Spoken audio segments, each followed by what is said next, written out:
আমি সুসং দুর্গাপুরের সুসং কন্যা। আর আমি ঠিক আজকে আছি হচ্ছে কুয়াকাটার লেবুর বনে। তো লেবুর বনে যাওয়ার আগেই হচ্ছে এই জায়গাটা, এটা হচ্ছে ঝিনুক বিচ। এখানে এত এত ঝিনুক, এখানে আসলেই সত্যি ঝিনুক দেখে একবারে মন শান্তি হয়ে যায়। আর আমি হচ্ছে ঝিনুক বিচে আসবো বলে এই যে একটা পলিথিন মানে ব্যাগ নিয়ে আসছি, ঢাকা থেকে আসছি এত টাকা গাড়ি ভাড়া দিয়ে। আর আমার হচ্ছে ঝিনুক অনেক বেশি পছন্দ, তাই চিন্তা করলাম কিছু ঝিনুক অন্তত নিয়ে যাব কুড়িয়ে। তো এই দেখা যাচ্ছে ঝিনুক, দেখেন কত সুন্দর ঝিনুক।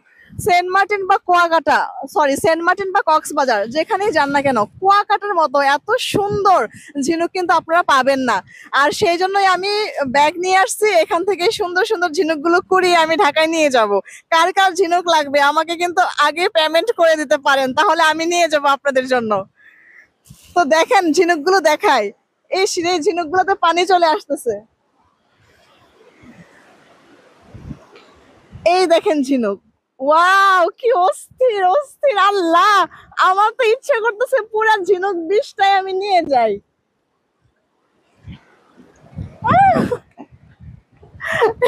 এই যে ঝিনুক গুলা মানে এত সুন্দর এত সুন্দর, একটু ধুয়ে নিয়ে আসবো, ধুয়ে নিয়ে আসার দরকার। এই দেখুন, এই দেখুন কি সুন্দর সুন্দর। এদিক দিয়ে যত দূর চোখ যাবে, যত দূর কিন্তু ঝিনুক, এটা হচ্ছে ঝিনুক বিচ আর কি। এই যে লেবুর বন যে আছে, সেই লেবুর বনে যাওয়ার ঠিক আগের বিচটাই হচ্ছে ঝিনুক বিচ। আর এই যে এগুলো হচ্ছে সব ফিশ বারবিকিউ দোকান। এখন সকাল, এই জন্য কিন্তু দোকান বন্ধ, মানে বিকেল হতে হতে বা সন্ধ্যার দিকে আর কি দোকান খোলা শুরু করে, এবং হচ্ছে রাতের 10টা 11টা 12টা বা অনেকক্ষণ ধরে আর কি এই বারবিকিউ পার্টি বা বারবিকিউ গুলো চলে আর কি। ওয়াও, একটা বড় ঝিনুক পেয়ে গেলাম। দেখুন ভিউয়ার্স, কি সুন্দর একটা বড় ঝিনুকও কিন্তু পেয়ে গেলাম আমি। তো যাই হোক, আমি এখন ঝিনুক কুড়াবো। আল্লাহ, এত জোয়ার, জোয়ারের কারণে অনেক ঝিনুক কিন্তু চলে গেছে আবার। এখন কি কুড়াবো আমি, সিঙ্গেল সিঙ্গেল কেন, ডাবল গুলা কই?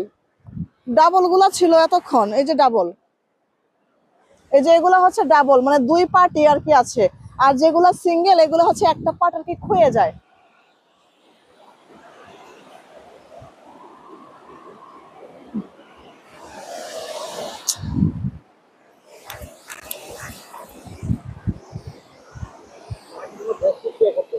হ্যাঁ, মাটির মধ্যে খুঁটে পড়তেছে, এটা তো দেখতেছি। সিঙ্গেল নিও না বুঝছো, ডাবল নিবা শুধু। যাও, আর নিতে হইব না। এই যে এতগুলো কুড়াইলাম, আসলে এখন অনেক ঝিনুক পানিতে ভেসে চলে গেছে আর কি, না হয় আরো কিছু কুড়াতাম। এই যে এই কয়টা নিলাম, দেখি যদি সময় পাই আরো কিছু নিয়ে নিব। প্রচন্ড রৌদ্র, রৌদ্র আস্তে আস্তে উঠতেছে, তাকাইতে পারতেছি না কিন্তু এখন।